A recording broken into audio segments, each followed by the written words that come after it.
Hello बच्चों, good morning, सुप्रभात। कैसे हैं आप सभी? मुझे उम्मीद है कि आप बड़े अच्छे होंगे और बेहतरीन ढंग से पढ़ रहे होंगे। लीजिए, मैं आपके सामने पुनः हाजिर हूँ एक नए चैप्टर के साथ में, और चैप्टर है जल संसाधन, चैप्टर नंबर 4। देखिए, ये वन शॉट रिवीजन है, और इस चैप्टर को पढ़ाने से पहले मैं इसकी थोड़ी भूमिका बताना चाहूंगा कि जैसे संसाधन मैंने बताया कि वो वस्तुएं होती है जो मनुष्य के उपयोग में काम आती है। इससे पहला चैप्टर भू संसाधन था, जिसमें हमने भूमि के उपयोग पढ़े, कृषि को पढ़ा। लेकिन अब हम संसाधन के रूप में किसको पढ़ेंगे? जल को पढ़ेंगे। किसको पढ़ेंगे? जल को हम इसमें पढ़ेंगे। तो लीजिए, हम चैप्टर को शुरू करते हैं। आप समझिएगा, अब संसाधन में किसको पढ़ रहे हैं? जल को। कि जल का उपयोग हमें किस प्रकार से करना है, भूमिगत जल है या फिर आपको धरातलीय जल है। यानी संसाधन के रूप में आपको नदियों के बारे में, झीलों के बारे में, तालाबों के बारे में पढ़ना है। तो लीजिए, हम शुरू करते हैं। कुछ फैक्ट्स हैं कि पृथ्वी पर जलीय भाग 71% है। जैसे मान लीजिए पृथ्वी है तो 71% पर जल है और 29% पर आपका स्थलीय भाग है।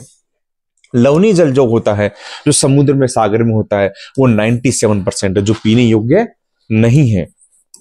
जो पीने योग्य नहीं है। अलवणीय जल जो है वो हिम शिखर, ये नदियों के रूप में, जो बर्फ के पहाड़ होते हैं, जो पिघल कर आता है, जिनको हम पीने योग्य काम में लेते हैं, वो 3% है। क्योंकि ये जो हिम शिखर का जल होता है, यही किसमें रूप में आता है? यही नदियों के रूप में हमारे सामने प्रवाहित होता है। भारत में विश्व का धरातलीय क्षेत्रफल 2.4% है, और भारत में जल संसाधन जो है विश्व का, वो केवल 4% है। कितना परसेंट है? 4%। लेकिन हमारी जनसंख्या कितनी है? 17.5% है।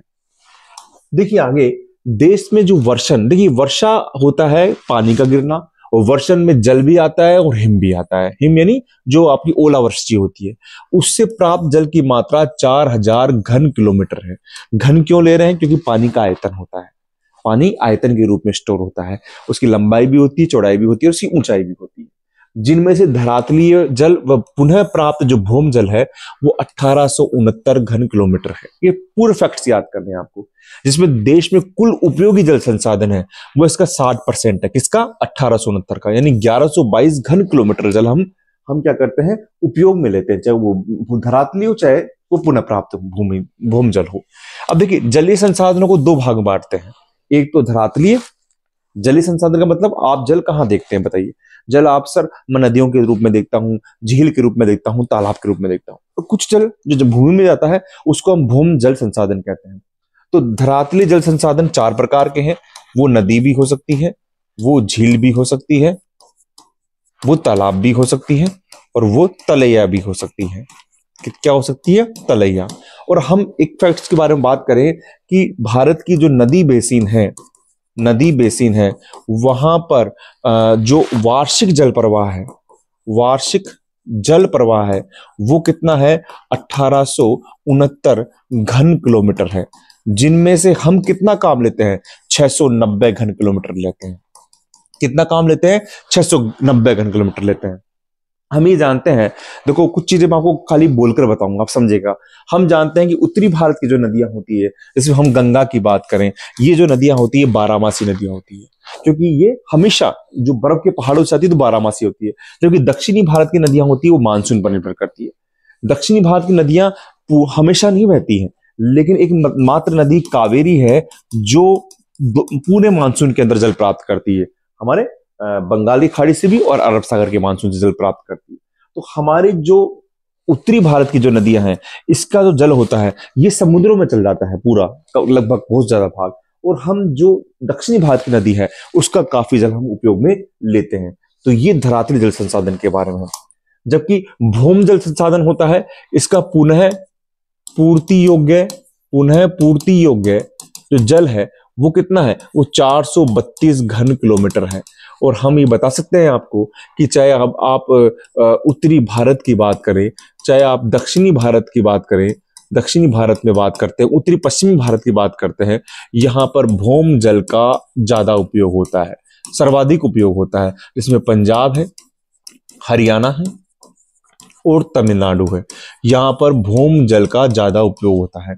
और आपको बता दूं, भूम जल संसाधन ऐसा है कि अगर इसका ज्यादा उपयोग करेंगे तो ये क्या हो जाएगा? खत्म हो जाएगा। ठीक है, या फिर आप अधिक ज्यादा गहराई से उपयोग करेंगे तो इसमें फ्लोराइड या आर्सेनिक की समस्या आएगी, जो हम अभी आगे पढ़ते हैं। देखिए, अब आगे हम पढ़ेंगे लेगून या पश्च झील क्या होता है। देखिए, लेगून पश्च झील को आप समझिए कि समुद्र के पास में, जैसे मान लीजिए समुद्र के पास में ऐसा एक ऐसे खारी झील होती है जो एक अवरोध के द्वारा समुद्र से अलग होती है। वापस रिपीट कर रहा हूं, समुद्र तट के पास में ऐसी खारी झील जो किसी अवरोध के द्वारा समुद्र से अलग होती है, लेकिन समुद्र का पानी इसमें जाता रहता है, उसे हम लेगून या पश्च झील कहते हैं। उसे हम क्या कहते हैं? लेगून या पश्च झील कहते हैं। तो देखिए, जैसे हम चिल्का झील की बात करें, चिल्का झील कहां पर है? ये उड़ीसा में है। कहां पर है? ये उड़ीसा में है, और ये भारत की सबसे खारे पानी की झील है। भारत की सबसे खारे पानी की झील है। कौन सी? चिल्का झील है। जैसे हम राजस्थान में बात करें तो हमारी आती है सांबर झील। कोलेरू झील कहां पर है? ये आंध्र प्रदेश में है। ये कहां पर है? आंध्र प्रदेश में है कोलेरू झील। और देखिए आप, पुलिकट झील आंध्र प्रदेश तमिलनाडु की सीमा में है, और खास बात है कि इसके पास में श्रीहरिकोटा द्वीप है। कौन सा द्वीप है? श्रीहरिकोटा द्वीप है, जो अंतरिक्ष प्रक्षेपण केंद्र है, जहां पर क्या है? अंतरिक्ष प्रक्षेपण केंद्र है। हमारे सैटेलाइट छोड़े जाते हैं। कहां पर? पुलिकट झील के पास श्रीहरिकोटा द्वीप से। एक वेमनाथ झील है, ये काफी मोस्ट है, केरल में है। ये भारत की सबसे लंबी झील है खारे पानी की। इसके पास में कुमार कोम नाम का एक पक्षी अभ्यारण्य है। यहां पर नेहरू नौकायान ट्रॉफी भी आयोजित की जाती है। कहां पर? वेमनाथ झील। कहां पर? केरल में। क्या आयोजित की जाती है? नौकायान ट्रॉफी। कौन सी? नेहरू। ये क्वेश्चन बनते हैं, ठीक है। इस झील के पास में वेलिंगटन द्वीप भी है, जहां भारत का सबसे छोटा राज्य मार्ग है। जैसे आप मान लीजिए यहां पर से आपकी यहां पर झील है, तो इस झील के पास में एक छोटा सा द्वीप है वेलिंगटन। तो ये जो बीच का जो मार्ग है वो 47A नेशनल हाईवे 47A से जुड़ा हुआ है। अष्टमुडी झील ये केरल में है, और केरल में ही इन्हें अनूप झील कहते हैं। केरल में चिल्का झील होती है, या जो भी अपने, सॉरी माफ कीजिएगा, आपकी जो आपकी हमने लेगून झील बात करी है, उनको अनूप झील कहते हैं। अब बात आती है कि इनका कार्य क्या है, इनका उपयोग क्या है।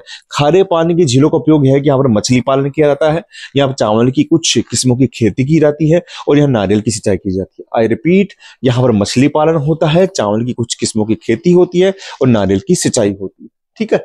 अब वो जल की मांग और उपयोग, इसको आप समझिए। आप जानते हैं कि भारत कैसा देश है? कृषि प्रधान देश है। तो बेटा मैं आपको बताना चाहूंगा, आप समझिएगा, भारत एक कृषि प्रधान देश है। भारत की 2/3 जनसंख्या है, 75% जनसंख्या वो कृषि पर निर्भर है। अब चूंकि कृषि पर निर्भर है, तो हमारी जो प्रथम पंचवर्षीय योजना आई थी, उसमें सिंचाई पर ज्यादा जोर दिया गया था। इस सिंचाई पर मतलब जल की मांग जो थी, उसमें बताया गया कि सिंचाई पर जोर दिया गया। हमारे पास में जो बहुउद्देशीय परियोजना थी, बहुउद्देशीय परियोजना, जिसमें हम क्या करते हैं? बांखड़ा नांगल बांध की बात करते हैं, आप हीरा कुंड की बात करते हैं, वहां पर जल की मांग की बात की गई कि जल की सिंचाई के लिए, सिंचाई के लिए जल की बहुत अधिक आवश्यकता है। आप ये देखते हैं कि धरातली जल का अगर उपयोग करें, हम बात करते हैं जो नदी की बात करें, तालाब, झील, जहां पर आप उसको देखते हैं, उसका 89% भाग कृषि में काम आता है, जबकि उद्योगों में सिर्फ 2% काम आता है। जबकि भूम जल की बात करें तो जो हम बोरिंग से जल लेते हैं, उसका 92% भाग कृषि में काम आता है, जबकि उद्योगों में केवल 5% भाग काम आता है, ठीक है। तो जल की मांग से हम ये कह नहीं सकते जल की मांग नहीं है, इसको आप रटना नहीं, आप समझिए, क्योंकि भारत में कृषि कर रहे हैं और कृषि के लिए सिंचाई करनी है, तो जल की मांग जो है। अब सिंचाई के लिए जल की मांग, ये देखो आ गई जल की मांग सिंचाई के लिए। पहली बात तो वो क्षेत्र, जैसे हम उत्तरी पश्चिमी भारत में बात करें, जहां पर शुष्क क्षेत्र हैं, तो वहां पर क्या होगा? जल सिंचाई के लिए, यानी फसल की रक्षा के लिए, फसल की रक्षा के लिए क्या होगी? सिंचाई की आवश्यकता होगी, यानी जल की मांग होगी। उत्तरी पश्चिमी भारत बात कर लेते हैं यहाँ पर, जहां पर हम जैसे मान लीजिए पश्चिमी राजस्थान की बात कर लेते हैं, वहां फसल की रक्षा के लिए हमें क्या चीज? जल की आवश्यकता चाहिए। दूसरा, अगर आप बात करें, मान लीजिए बिहार है, पश्चिम बंगाल है, या मानसून अच्छा होता है, लेकिन कभी मान लीजिए मानसून क्या हो गया? कम पड़ गया, मानसून कम पड़ गया, और यहाँ फसल कौन सी हो रही है? जूट की हो रही है, गन्ने की हो रही है। तो वहां पर जब जूट और गन्ने की खेती हो रही है, जहां पानी की अधिक आवश्यकता होती है, तो फिर यहां पर भी क्या होगी? सिंचाई के लिए जल की आवश्यकता हो जाती है। कहां पर? जिनको हम आर्द्र कृषि भूमि क्षेत्र कहते हैं। जो शुष्क भाग होंगे वहां तो आवश्यकता होगी, लेकिन जहां पर पानी होता है लेकिन किसी कारणवश से वहां पर मानसून अच्छा नहीं है तो वहां भी अवस्था हो जाएगी। और तीसरा हम बात करते हैं पंजाब और हरियाणा में, जहां पर हरित क्रांति के बाद में, जो हरित क्रांति का जो मेन बिंदु है, सिंचाई की बहुत मतलब सिंचाई जो की जाती है बहुत अच्छे स्तर पे की जाती है, उस सिंचाई के लिए भी वहां पर बहुफसलीकरण के कारण यानी अच्छी फसलों के कारण वहां पर भी सिंचाई की आवश्यकता होती है। तो सिंचाई की 3 जगह आवश्यकता होती है, एक तो शुष्क क्षेत्रों में, एक आर्द्र क्षेत्रों में और एक हरित क्रांति के कारण पंजाब और हरियाणा में। नेक्स्ट देखिए, संभावित जल समस्या।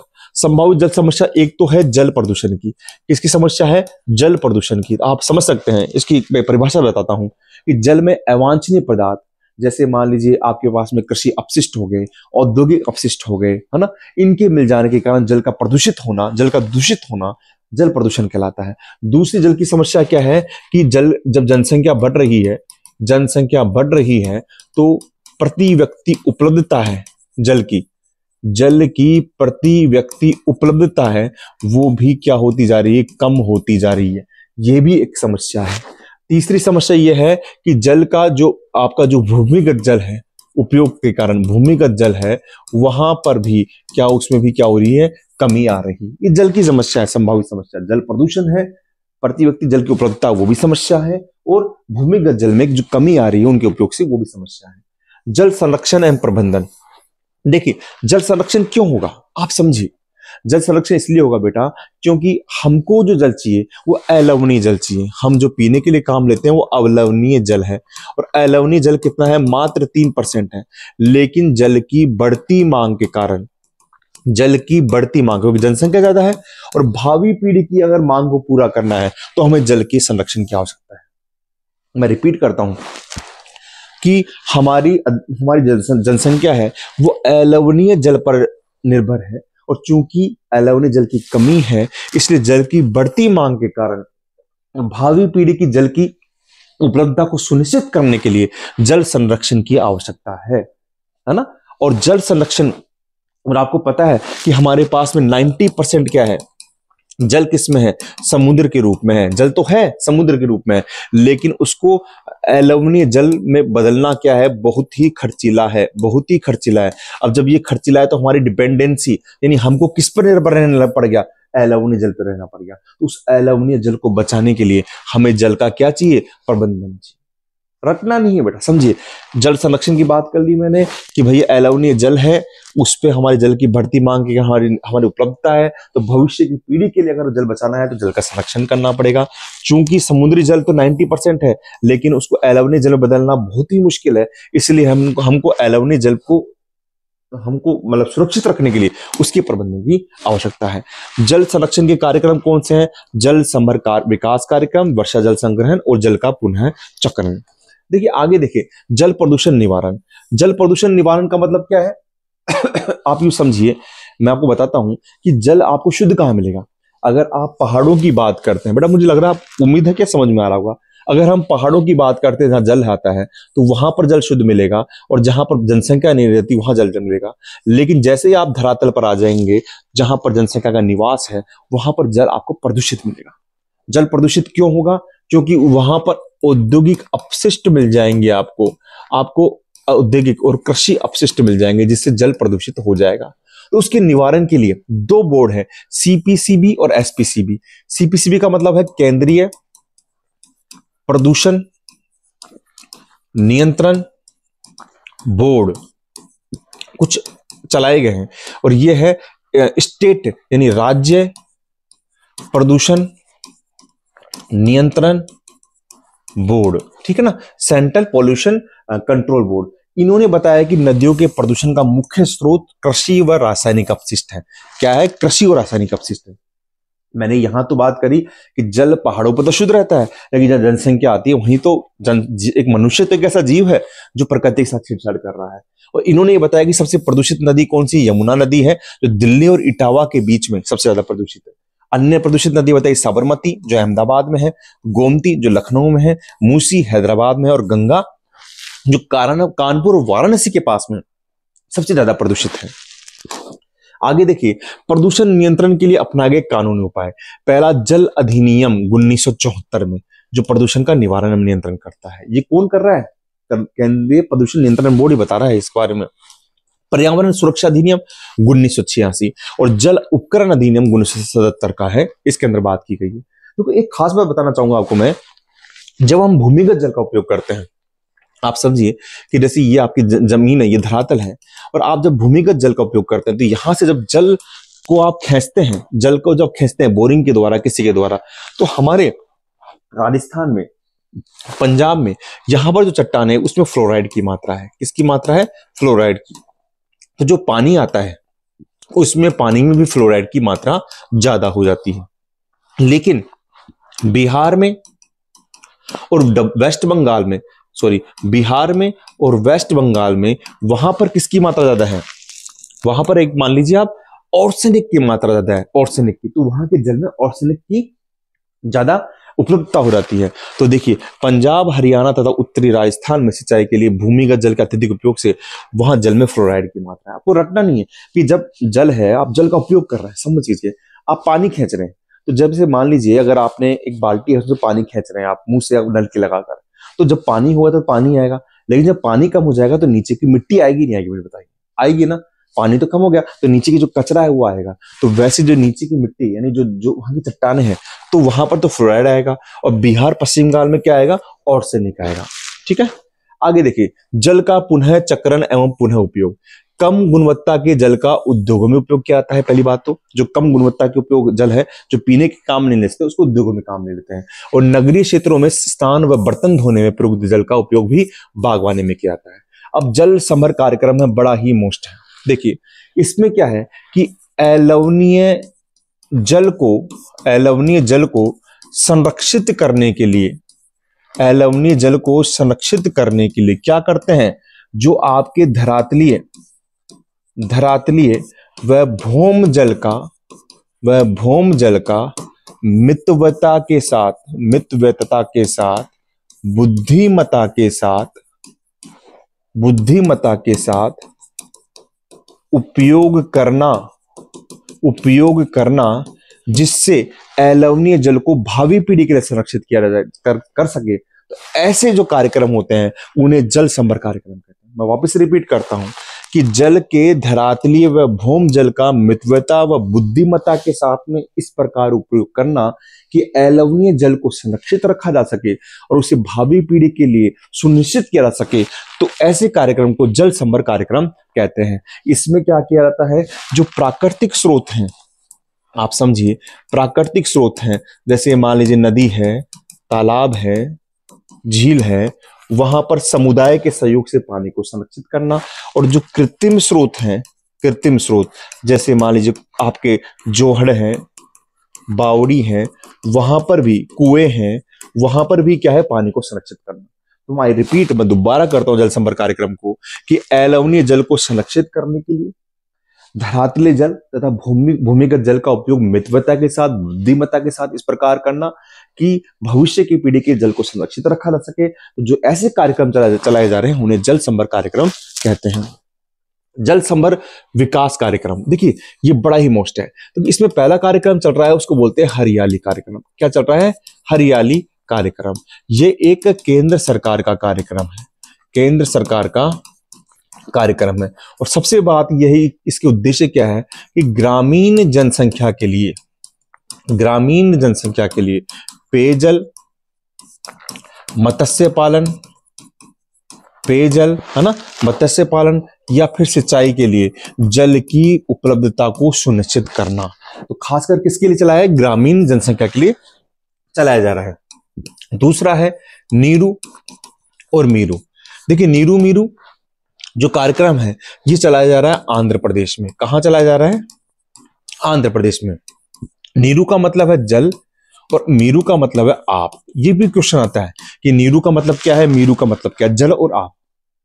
एक चलाया जा रहा है अरवारी पानी संसद कार्यक्रम, अरवारी पानी संसद कार्यक्रम, और ये चलाया जा रहा है आपके अलवर, राजस्थान में। ठीक है, तो ये कुछ आपके जल संभर विकास कार्यक्रम चलाए जा रहे हैं। और एक हमारे पास में एक और याद रखने वाला फैक्ट है कि तमिलनाडु में वर्षा जल का जो छत संग्रहण है, छत पे जो वर्षा जल का संग्रहण करते हैं, उसको क्या कर दिया गया है, अनिवार्य कर दिया गया है। क्या कर दिया गया, अनिवार्य कर दिया गया। छत पर आपको वाटर हार्वेस्टिंग करनी पड़ेगी तमिलनाडु के अंदर। वर्षा जल संग्रहण क्या होता है कि पानी की प्रत्येक बूंद को संरक्षित करते हुए उसे आप किसमें काम लेंगे, नलकूपों के अंदर काम ले लें, या जो वाटर हार्वेस्टिंग है उसके अंदर काम ले लें, उसे वर्षा जल संग्रहण कहते हैं। लाभ क्या है कि पहली बात तो क्या होता है, भूमिगत जल स्तर बढ़ता है, माफ कीजिएगा, भूमिगत जल स्तर बढ़ेगा जब वर्षा जल संग्रहण को करेंगे। अब जब भूमिगत जल स्तर बढ़ेगा तो उससे क्या होगा, जब पानी का स्तर बढ़ेगा तो उसमें से जब पानी लेंगे तो पानी साफ आएगा। तो यानी अब आपके पास में क्या होगा, भूमिगत जल में फ्लोराइड व आर्सेनिक की मात्रा क्या हो जाएगी, कम हो जाएगी। होगी नहीं होगी, मुझे बताइए। जब आपका भूमिगत जल स्तर बढ़ जाएगा तो फिर जब आप पानी खींचेंगे तो उसमें आर्सेनिक क्यों आएगा, फ्लोराइड क्यों आएगा, पानी ही आएगा। और तीसरा क्या होगा कि जब भूमिगत वर्षा जल को संग्रहित कर लेंगे तो बाढ़ की और मृदा अपरदन की समस्या क्या हो जाएगी, कम हो जाएगी, क्योंकि पानी बहेगा नहीं, ज्यादा बहेगा नहीं तो बाढ़ नहीं आएगी, मृदा अपरदन की समस्या कम हो जाएगी।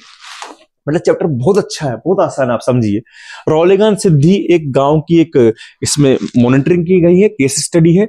महाराष्ट्र में अहमदनगर का गांव है। ये गांव गरीबी और शराब के गैर कानूनी व्यापार में जकड़ा हुआ था। 1915 में यहाँ पर एक व्यक्ति आते हैं, रिटायर्ड व्यक्ति आते हैं। वो उन्होंने एक तरीके से मान सकते हैं कि जिस प्रकार से बताया गया तो अन्ना हजारे की बात कर रहे हैं यहाँ पर। और वो क्या करते हैं, इन्होंने गांव में परिवार नियोजन कार्यक्रम, ऐच्छिक श्रम यानी इच्छिक श्रम में आपकी इच्छा है तो आप श्रम कीजिए, मेहनत कीजिए, वहां पर काम कीजिए, कार्यक्रम चलाए तथा खुली चराई पर रोक, वर्षा की कटाई पर रोक, शराबबंदी और अन्य सामाजिक कुप्रथाओं पर रोक लगा दी, पहली बात तो। दूसरा, इन्होंने गांव के लोगों को स्वयं की इच्छा से श्रम और आर्थिक सहायता के लिए प्रेरित करके सभी योजनाओं का सामाजिकरण कर दिया। ये बहुत अच्छी लाइन है, सभी योजनाओं का सामाजिकरण कर दिया। समझिए आप, मान लीजिए गांव में कोई एक इमारत विद्यालय बन रहा है, उसमें आपको कहा कि आपको भी काम करना है, तो आप अपने सामान कर रहे हैं, आप कुछ पत्थर लेकर आए हैं, आप कुछ योगदान कर रहे हैं, तो आपको लगेगा कि ये जो विद्यालय वो गांव का तो है, मेरा भी है। तो यहां पर क्या कर दिया गया, सभी योजनाओं का समाजीकरण कर दिया गया। मतलब पूरे समाज को उस चीज में, उस योजना में इन्वॉल्व कर दिया गया। ये काम किया। वो कैसे हुआ, लोगों ने स्वयं की इच्छा से वहां पर श्रम दिया।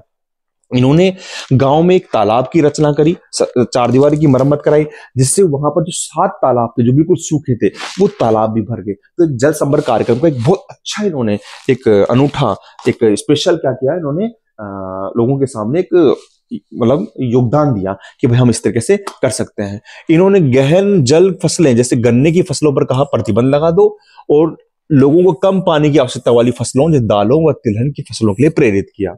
गांवों में युवाओं के लिए इन्होंने तरुण मंडल चलाए, इन्होंने वो जो व्यक्ति आए थे। तेजी से न्याय के लिए न्याय पंचायत चलाई, और शिक्षा में गांव के लिए 22 लाख की लागत से एक विद्यालय बना दिया, वो भी लोगों के समुदाय के उसमें पैसा भी था और उनका श्रम भी था। देखिए अब वर्षा जल संग्रहण की विधियां क्या है, पहली तो कि झीलों द्वारा जल संरक्षण किया जाए, छत पर वर्षा जल संरक्षण तथा पुनर्भरण कूप द्वारा जल संरक्षण किया जाए। यानी झीलों द्वारा जल संरक्षण, छत पर वर्षा जल संरक्षण तथा पुनर्भरण कूप द्वारा जल संरक्षण किया जाए। वर्षा जल संग्रहण से घरेलू उपयोग के लिए, जब वर्षा जल संग्रहण किया गया तो घरेलू उपयोग के लिए अब भूमिगत जल की जरूरत नहीं पड़ेगी। आप वर्षा जल का जल है उसको इकट्ठा कीजिए, उसको काम लीजिए। भूमिगत जल पर उसकी निर्भरता कम हुई है और इससे ऊर्जा की बचत भी हुई है। कैसे बताइए, जब वर्षा का जल संग्रहण होगा, आपने अपने टैंकों में इकट्ठा कर लिया, तो आप बोरिंग नहीं चलाएंगे, बोरिंग में बिजली लगती है, तो आपकी ऊर्जा की बचत भी हो गई। दूसरा, भूमिगत जल स्तर पर निर्भरता भी कम हो गई। वर्षा जल संग्रहण से सबसे मुख्य लाभ गांव नगरों के अंदर है, क्योंकि नगरों में पानी होता है सीधा नालों में जाता है, ऐसा तो नहीं, कच्ची जमीन होती है, तो उस पानी को स्टोर करके आप नगरीय जो बढ़ती हुई जनसंख्या है उसकी आप पूर्ति कर सकते हैं। आगे देखिए, भारतीय राष्ट्रीय जल नीति 2002 कब आई थी, 2002 में आई थी। पहली बात तो उद्देश्य क्या थे, पेयजल, सिंचाई, नौकायान, औद्योगिक उपयोग के लिए जल संरक्षण के प्रयास किए जा रहे हैं। क्या क्या किए जा रहे हैं, देखिए आप, बहुउद्देशीय जो परियोजना है, अगर उन क्षेत्रों में अगर पेयजल की पेयजल की कमी है। तो देखिए बहुउद्देशीय परियोजना क्या होती है, जो पेयजल को भी करती है, सिंचाई को भी करती है, मत्स्य पालन को भी करती है। लेकिन इन्होंने क्या कहा इस नीति में कि बहुउद्देशीय परियोजना पेयजल की कमी है, तो सबसे पहले फोकस कहां करना पड़ेगा, आपको पेयजल पर ही ध्यान देना पड़ेगा। दूसरा इन्होंने कहा कि भूमिगत जो जल है इसका उपयोग क्या होगा, नियमित होगा। भूमिगत जल का उपयोग क्या होगा, नियमित करना होगा आपको, ऐसा नहीं कि आप ज्यादा उपयोग करेंगे। तीसरा, भूमिगत जो जल है उसका उसकी क्या होगी, मॉनिटरिंग करनी पड़ेगी, उसकी जांच करनी पड़ेगी। भूमिगत जल की नियमित रूप से जांच करनी पड़ेगी, कहीं उसमें आर्सेनिक की मात्रा तो नहीं है, जांच करनी पड़ेगी, कहीं उसमें आर्सेनिक की मात्रा तो नहीं है, कहीं फ्लोराइड की मात्रा तो नहीं है। चौथा, आपको जागरूकता कार्यक्रम चलाने पड़ेंगे, जैसे मान लीजिए प्रेरक प्रसंगों के द्वारा, नाटकों के द्वारा, रेडियो के द्वारा, और बताना पड़ेगा कि जल क्या है, एक दुर्लभ संसाधन है, एक दुर्लभ संसाधन है। अगर ये कथन खत्म हो गया तो हमारा जीवन संकट में पड़ जाएगा, क्योंकि हम खाना खाए बिना तो कई दिन तक रह सकते हैं, लेकिन प्यासे नहीं रह सकते बेटा। नेक्स्ट क्वेश्चन, नेक्स्ट देखिए, जल क्रांति अभियान वो 2002 तक था, ये 15-16 में चलाया गया। ये भारत सरकार के द्वारा चलाया गया कार्यक्रम है। और इस कार्यक्रम में क्या है, इसका मुख्य उद्देश्य पारंपरिक तरीकों से जल का संरक्षित करना है, पारंपरिक तरीकों से जल का संरक्षण करना है, और देश में प्रति व्यक्ति जल की उपलब्धता को सुनिश्चित करना है। दो काम है इसके जल क्रांति अभियान के, पहला तो पारंपरिक तरीके से जल का संरक्षण करना है, और दूसरा जल की उपलब्धता को सुनिश्चित करना है। क्या किया गया, देखो पहला काम, जल क्रांति अभियान में स्थानीय निकायों और नागरिकों को शामिल करके अभियान के लिए जागरूकता फैलाना। इसमें क्या किया गया, जहां भी अभियान चलाएगा तो वहां भी जो स्थानीय निकाय हैं लोगों को इसमें शामिल करें। मैंने बताया था समाजीकरण में जब लोग इसमें शामिल होंगे तो लोगों को लगेगा कि ये काम मेरा या किसी और का नहीं है, मेरा पर्सनल खुद का काम है, तो उसमें उनकी जवाबदेही बढ़ेगी। भारत के 672 जिलों में से प्रत्येक जिले में एक गांव को जलग्राम बनाया जहां पर पानी की समस्या है। भारत के विभिन्न भागों में 1000 हेक्टेयर मॉडल कमांड क्षेत्र की पहचान करना, जैसे आपके उत्तर में बात करें तो यूपी हरियाणा में, पश्चिम में बात करें तो राजस्थान गुजरात में, दक्षिण में बात करें तो कर्नाटक तमिलनाडु में, पूर्व में बात करें तो उड़ीसा में, और उत्तर पूर्व में बात करें तो मेघालय में। ये एक नक्शा है जहां पर मॉडल कमांड क्षेत्र बनाए गए हैं। देश में प्रदूषण को कम करने के लिए जल अपशिष्टों का निस्तारण करना, जिससे भूमिगत जल प्रदूषण कम हो, तथा आर्सेनिक मुक्त कुओं का निर्माण करना। ये इसका जो जल क्रांति अभियान का चौथा पॉइंट है कि आपको जल प्रदूषित भूमिगत जल में प्रदूषण उसको कम करना है और आर्सेनिक मुक्त कुओं बनाना है। रेडियो, शिक्षण संस्थाओं, प्रेरक कहानियों, टीवी, समाचार पत्रों, पोस्टरों, निबंध प्रतियोगिता द्वारा लोगों को जल संरक्षण के लिए जागरूक बनाना, और उन्हें बताना कि जल एक दुर्लभ जल संसाधन है और जल को, अगर जल ही जीवन है, ये बताना। तो मुझे उम्मीद है कि बेटा आपको ये चैप्टर पूरा हो गया, समझ में आ गया होगा। जल संसाधन से हम बड़े थे, संसाधन में जल को हम अपने जीवन से अलग नहीं कर सकते, क्योंकि जल ही एक जीवन है, जल ही हमारा जीवन है। तो आपने चैप्टर को देखा, दोबारा देखिए, बहुत ही आसान, बहुत अच्छा चैप्टर है। इसमें जल क्रांति अभियान को भी अपन देखेंगे। आपके पास में जो अभी ये आया, ये भी बहुत मोस्ट है बेटा, अपन जल क्रांति अभियान को देख लिए। जल भारतीय राष्ट्रीय जल नीति है 2002, इनके बारे में अपन देखेंगे और क्वेश्चन लेके आऊंगा इसके लिए आपके बहुत सारे। तो आप यूं ही देखते रहिए, यूं ही पढ़ते रहिए। मिलते हैं हम वन लाइनर क्वेश्चन के साथ में इसी वीडियो में। थैंक यू बेटा।